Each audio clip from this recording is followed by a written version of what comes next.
Hello there, ladies and gentlemen, this is Vimper here, having a look at the wonderful and almost magically bouncy E75.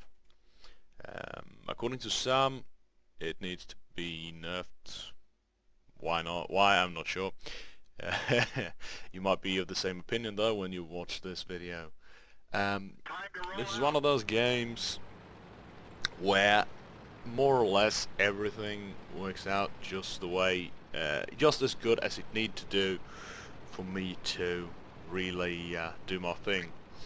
The truth is, I start on a very strong note, which gives me HP enough to be very aggressive at the end. The reason I'm showing you this video is because it proves, in my opinion at least, why the E75 is a very good tank, and also one of the main reasons why I play this game. And hopefully you'll enjoy the ride. As you can see, I am the only heavy tank, except for Hugashaka of course, in his M103. That is high enough tier to actually have a fighting chance against their IS-4 and T-57 heavy. And one of the main things I find with E75 that makes it a very dangerous tank is the fact that it can side-scrape very well.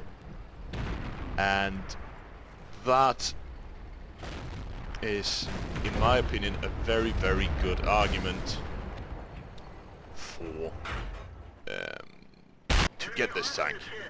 And the massive alpha is beautiful. 490 damage. Not that great penetration, but more than adequate. You can penetrate weak spots on almost everything except the FOC 155.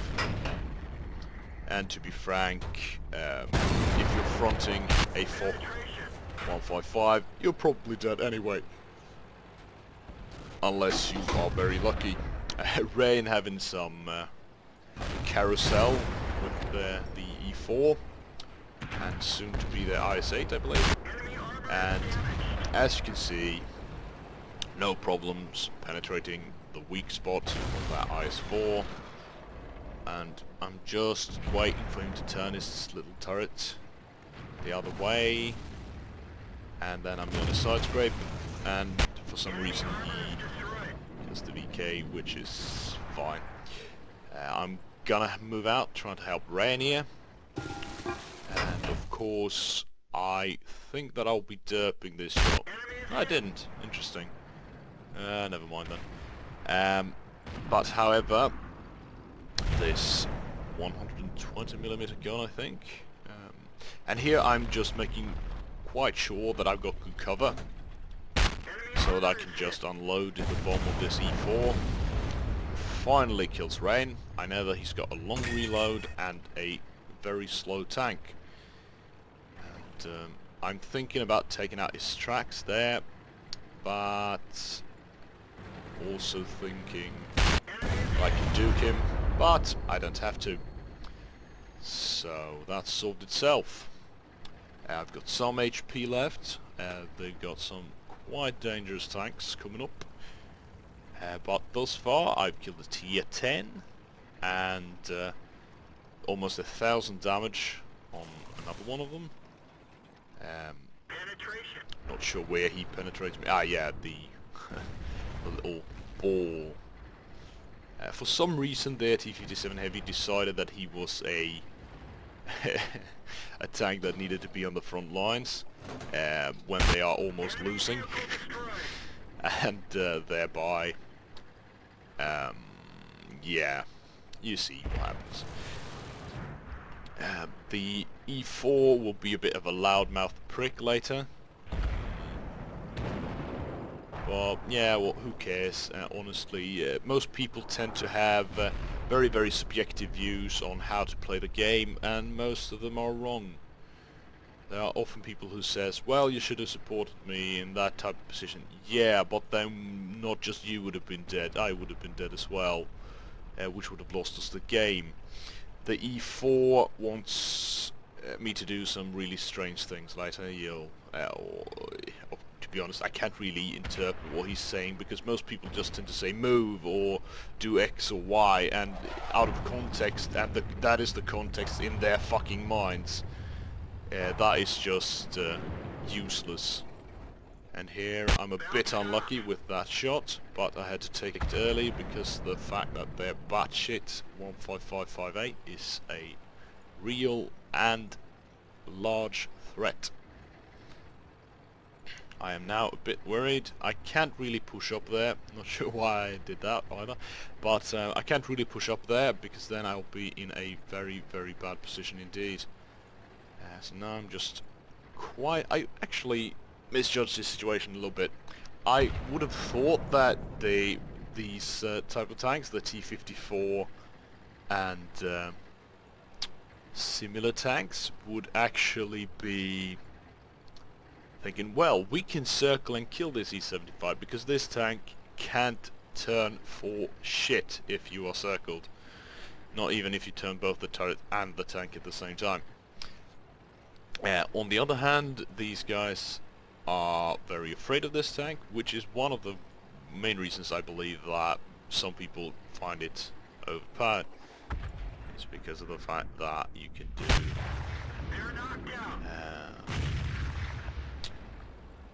the fact that just the fear factor of the tank makes a big difference. Anyway, our T-44 doing his job very well there. What I'm doing right now is just trying to make sure that their T-69 drives down that hill, because I don't want him near me. And fucking idiot moves, says D-75. Yeah, makes sense out of context, you moron. That's like saying that, yeah, you should do... it's like giving me a walking tour of nothing and just telling me, yeah, if I give you a code word, then you should decipher what my retarded brain tries to tell you. It just doesn't work that way.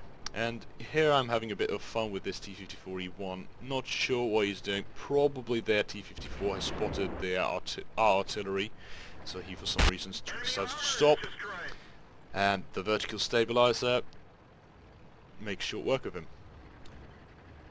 And now I am quite certain that the T-54 is not up here anymore. But he is, weirdly enough, not sure what he's trying to do. The E-75 has a 13.2 second reload because I don't have Brothers in Arms on it. So here I am just trying to make sure that the T-54 believes that I'm chasing him, so that he will be in a position where he can't really turn around quickly enough to help his little friend.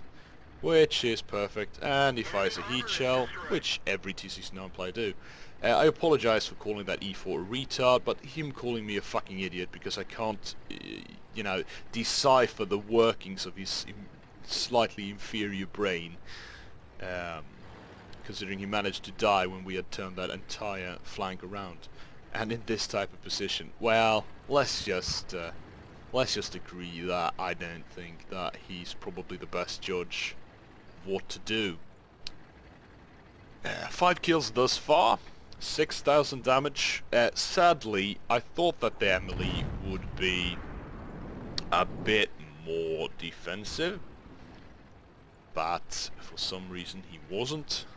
I was at first thinking about moving up to try and get a shot into the AMX, but I figured that would be the obvious move, to run down, straight down towards the little village here, and that would give them the possibility to actually pincer me, a so-called pincer movement, because I know by now that the T-54 is either up here in front of me, where he isn't apparently, or he is down there, and I realize that I will very soon have the advantage. Sadly, the accuracy of this tank, and also due to the high caliber, the tank has or the shots are in the air for a very long time. So, and I'm used to playing tier 10 mediums, so yeah, that didn't work out quite so well. But anyway, I will take a lot of damage now in a very short amount of time because the T-54 will be firing heat, of course, as will their little boy in the AMX-48. So I'm backing down a bit here, making sure that he can't hit me in a straight angle, and I'm aiming for his body, which makes him fire down at me in an angle where I'm still well sloped. Luckily I have a repair pack, which I had almost missed, and now I will be firing a PCR, because to be honest I don't have time to bounce off the AMX AC-48. I say, even though he's a tier 8, I could probably penetrate him in almost any angle, but when you're in this type of situation,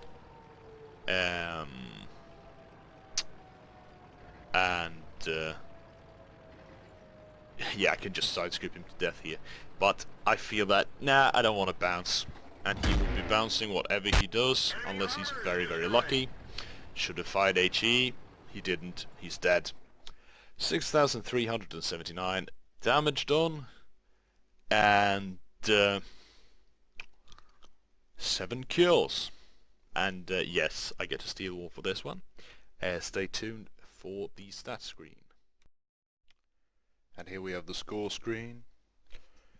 I'm afraid that I didn't screen the detailed report. We were in the middle of playing, and we were in a good run, so we didn't want to waste that. This is the 300,000 bonus for 30 kills in one day. As you can see, I got the master badge. This is, I believe, the 3rd or 5th game I played in the 75. Not 100% sure. But anyway, Ace Tank, these 2 personal awards, 2,500 non-doubled experience. Steel Wall, Top Gun, of course, considering I got 7 kills. And Spartan, useless achievement, easy to get in any heavy tank. And quite a bit of damage, as you can tell. Sadly, I only hit 4 people, which I did not kill, which made it impossible for me to get a Confederate, which is also a special on, which would have granted me a percentage of the 124,411 credits I would have gotten. But anyway, thank you for watching. Subscribe if you wish. If you don't, then don't. Thank you for watching, and I'll see you guys next time.